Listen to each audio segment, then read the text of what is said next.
Hey guys, welcome back. Joe here again, ScaleFreak.com, coming to bring you another quick video in the Red Devil Recon series for my dash off-road hardtop for the G6 or the Deadbolt. What this guy here is an ABS hardtop that you can mount directly to the cage of your Axial SCX10 Jeep Recon or G6 Recon or your Deadbolt chassis. They both have the same top cage. And you pick this up from the Toyz.com.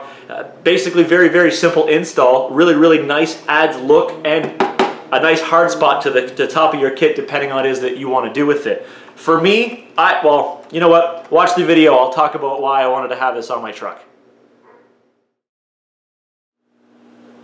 So packaging is very easy. I mean, it just came in a standard, bubble wrap envelope all the way from the Toyz. The shipping was really fast. I mean, he told me, yeah, it's going to be on its way. I got a shipping confirmation, and then bam, it was at my house in Canada through customs and everything like that. So shipping is deadly fast. The part itself is a very simple design. It's a hardened plastic. It's got the holes drilled in exactly where you need them to be to mount it to your Recon G6. It also comes with the screws that you're going to need to mount it to the kit itself. And with my envelope, I also got some extra Toyz stickers. So you're going to see those on the kit and around. There's already one over here because I support the Toyz, man. They're awesome. Install for this, really easy. You're going to need a 2mm screwdriver or a 2mm hex bit to take off the light rack. And then you're going to get yourself just a simple Phillips head, a really little tiny one if you're going to use the included screws. If you're not, use your own screws, use your own driver for that. And again, the installation for this part here, very easy. On a scale of 1 to 10, I'd give this thing a ½ point for installation. That's how easy it is. Unless you want to drill the holes in the center. You'll notice that the holes are actually not drilled if you were to remount the light bar again. It gives you your options. Some people like to use it, some people do not. I'm on the fence as to what I'm going to do in the long run, but I know for today I am going to put the holes back in here and actually get it done that way. So first what I'm going to do is, well, I guess we'll take the light rack off. Removal of the light bar is deadly easy. It's 2 screws and that's it. You just really get them in there and take the screws out. You don't have to disassemble the entire mount. You just have to take these 2 screws out because really, as long as you didn't over tighten anything when you put it all together, they just flip up. I bet even if you did over tighten everything, they would still just flip up. Now the piece itself has been pre-drilled to fit existing screw holes that you have in the top of the truck. Let's get that screw out of there, dump that one out, and you'll see that this thing easily just fits on the top like that. Now one thing I do want to point out, which is neat, is at least the way that I have my windshield mounted, is this actually does overlap the front of the windshield a little bit, so it gives it a nice press down. Now the reason why I want to mention that is because I know there have been a lot of concerns in the past with rollovers that tear off the windshield, tear the whole thing right off, because it is only held on by 2 small screws on each side and is extremely easy to catch on a rock and get torn off. At least with this thing on there, it's actually, because I don't know if you can see that or not from the camera, it actually forces the windshield down even more against the actual roll bar and the chassis and in between here, which is good because it is going to minimize the risk of that thing actually getting crimped in and destroyed.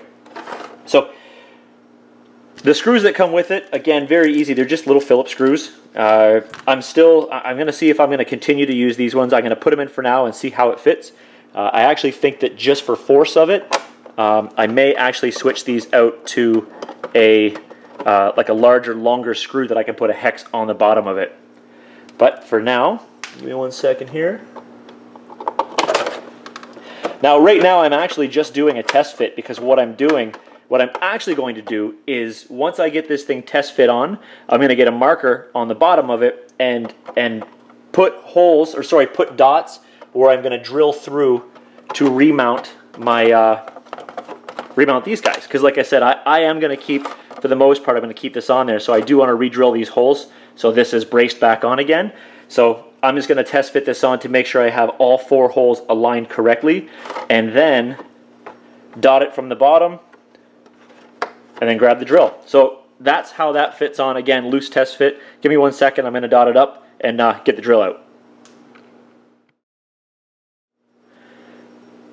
For ease of drilling, I actually removed the cage itself from the shell. I just figured it was easier than trying to dink around by getting a feeder or a marker in there. And really all I did was I used a drill bit that was a little smaller than what the screw actually needed to be, and tapped it through from the bottom. Now, the key thing I did is I very specifically used one that was a little smaller than it needed to be, so that I actually used the screw to tap the plastic. Now I don't have to worry about finding longer screws. It'll just use this to tap it in, because otherwise I don't want to have to use, again, a nut on the bottom of it. Keep in mind, guys, when you're removing this cage, don't forget these little spacers that everyone typically uses to put on the bottom of these. Otherwise, the windshield won't fit on again correctly later. And very quickly I learned, I reminded myself that, oh yeah, when stuff hits the ground, it tends to roll away very quickly. So keep in mind on those as you're taking the system apart, or as you're taking the top off, that those things are going to jump out and roll around on the floor a little bit. And if you've got dogs, you may never find them again. But I found them all, so don't worry. So now again, throwing these things back in, just making sure, I made sure I drilled the holes as straight as I could so it will tap through the plastic and grab the plastic underneath. Don't over tighten here, as always, guys. It's going to be a real snug fit, so of course any friction is going to cause heat and you'll just end up stripping everything out. And then just make sure these are straight, because they will try to turn a little bit. There we go. There's one straight there, and that one straight as well. So you can see on the bottom, very simple. It just started to thread into that a little bit, but for the most part, it's all held in from the top. Now, I did check these screws as well. Good length on those. They poke in a little bit on the bottom here. Not too much, nothing that's going to bother anybody. And they're just catching thread here because, of course, I did mount it over top of the windshield. So it's just that little extra bit of Lexan. But with the way that this thing is braced in now, you can see putting a fair amount of force on this thing. It's very strong. It's nice hard plastic, and it's form fit to go over the edges. Now, some people have asked me, why did I want to put this on here? There have been people who just use like a piece of canvas or something like that and just roped it around or tied it on. A couple different reasons I wanted to use it. Number one, when you look at a lot of the guys who are doing the Moab videos, they do run typically a bikini top, a bikini hard top, or even a full top, mainly because if you want to spend your entire day out in the trails, if you're doing it in direct sun, you're not going to make it. You're going to roast. So in this case, I do like the look of having the hardtop on there. A second reason why I wanted to use a hardtop is because I primarily like to do a lot of rocks. So it will give me a little bit of extra added, on the top if I end up rolling over. The second reason I wanted to do it is because I don't like the cage that's on this. I've never really been a fan of this, just like put a bunch of structure and support everywhere. If somebody could make me a top that looks exactly like a Jeep, I'd be all over that. Understanding that this is the Recon G6 Jeep, which is, a little bit different because it kind of would be a welded frame chassis. I understand that, but I still don't like all the extra added stuff. And the third thing is that I am actually going to use a few of the things down here. I'm going to glue and drill some more stuff into the top of this for some of the accessories that I actually want to mount inside this thing. So I did want to have a little bit more protection on the top to protect the different things I'm going to put in here. I've got some plans for some lights and things like that, hopefully I'll see that in the future. But give me 1 second, guys. I want to put this back onto that just to show you what the finished product looked like. One moment. So there we go. That's how it all goes together with that hardtop from the Toyz that you can get for the Recon G6 SCX10. You can also see, and one of my favorite parts again, it is black, so it goes perfect with my black and red theme that I have on this truck.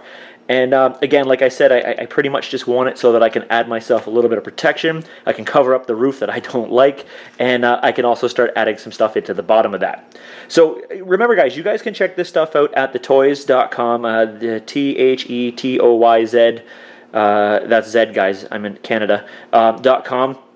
And you can go there. He's got tons of neat stuff. Now, one of the reasons why I really dig the Toyz store is because of the fact that they really do specialize in a lot of stuff made by smaller companies that would not regularly have an outlet for their items. So, I mean, this one here is not actually made by the Toyz. It's actually made by a separate company. You can get all the information on the Toyz website. But RJ from the Toyz gives that person an opportunity and a place that they can, or an outlet that they can actually offer the product with a lot of other companies that also don't have the same ability. So it's a really nice place to go to get some of that fringe stuff or some of the smaller company stuff that you wouldn't find on a larger store. So now this is mounted on. Of course, I've got myself a Team Toyz Racing sticker on the back of the Recon G6, and I'm almost ready to get some lights on this thing.